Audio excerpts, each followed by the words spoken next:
Hey guys, അപ്പോൾ ഇന്ന് ഞാൻ ഡ്യൂട്ടിക്ക് പോയി കഴിഞ്ഞ് വന്നിട്ട് എന്താ ഉണ്ടാക്കുന്നതെന്ന് ഇങ്ങനെ ആലോചിച്ചിരിക്കുമ്പോഴാണ് ഞാൻ വിചാരിച്ചു എന്തായാലും ഫ്രിഡ്ജിൽ കുറച്ച് കേടിരിപ്പുണ്ട്, നമുക്കൊന്ന് കേർഡ് റൈസ് ഉണ്ടാക്കി നോക്കാം. ഞാൻ അതിൻ്റെ എക്സ്പേർട്ടോ, ഞാൻ ഇതുവരെ ഉണ്ടാക്കാത്തൊരു ഡിഷാട്ടോ.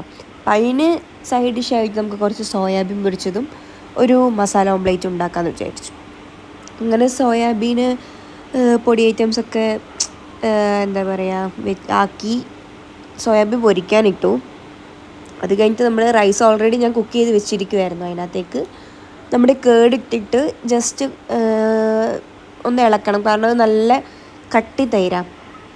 അപ്പം അതിനനുസരിച്ച് നമ്മൾ കുറച്ച് ഇതാക്കി ഇളക്കിയെടുത്ത് അതിൽ കുറച്ച് ഉപ്പും കൂടി ഇട്ട് അത് കഴിഞ്ഞിട്ട് നമ്മുടെ സോയാബീൻ ഏകദേശമൊക്കെ എനിക്ക് നല്ല ഡ്രൈ ആയിരിക്കണം.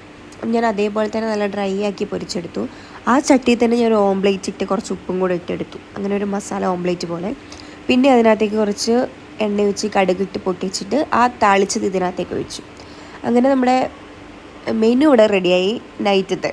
അങ്ങനെ സോയാബീൻ പൊരിച്ചതും മസാല ഓംപ്ലേറ്റും പിന്നെ ഉള്ളത് തുറമാങ്ങേൻ്റെ അച്ചാറാട്ടോ. നമ്മുടെ ഉണക്കമാങ്ങയില്ലേ, ഉണക്കമാങ്ങ അച്ചാറിട്ടത് എൻ്റെ അമ്മേൻ്റെ ചെറിയമ്മ ഉണ്ടാക്കി തന്നയച്ചാണ്. അപ്പം അതും റൈസ് എനിക്ക് തോന്നുന്നു കേർഡ് റൈസ് ഇങ്ങനെ ഉണ്ടാവുകയെന്ന്. ഞാൻ ഇതുവരെ ഉണ്ടാക്കിയിട്ടില്ല, ഫസ്റ്റ് ടൈമാണ് ആ ഒരു ആഗ്രഹം തോന്നി ഉണ്ടാക്കി. അങ്ങനെ സാധനം കൈ കിട്ടി, നല്ല ടേസ്റ്റ് ഉണ്ട്. എനിക്ക് കേർഡ് റൈസിൻ്റെ ടേസ്റ്റ് എന്താണെന്ന് അറിയില്ല, അതുകൊണ്ടാണോ എന്ന് എനിക്കറിയില്ല, ഞാൻ ഉണ്ടാക്കിയത് എനിക്ക് നല്ല ഇഷ്ടമായി. കൊള്ളാം. എന്താ പറയുക, നമുക്കിങ്ങനെ പെട്ടെന്ന് ഉണ്ടാക്കാൻ പറ്റുന്നൊരു ഡിഷുമാണ്. എന്നാൽ അതിനനുസരിച്ച് നല്ല ടേസ്റ്റും ഉണ്ട്.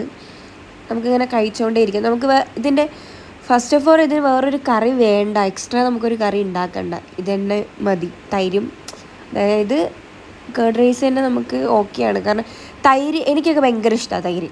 തൈര് ഇഷ്ടപ്പെടുന്ന എല്ലാവർക്കും ഇത് ഓക്കെ ആയിരിക്കും എന്നാണ് എനിക്ക് ഉറപ്പാണ്. അപ്പോൾ ഓക്കെ ഗൈസ്, ബൈ.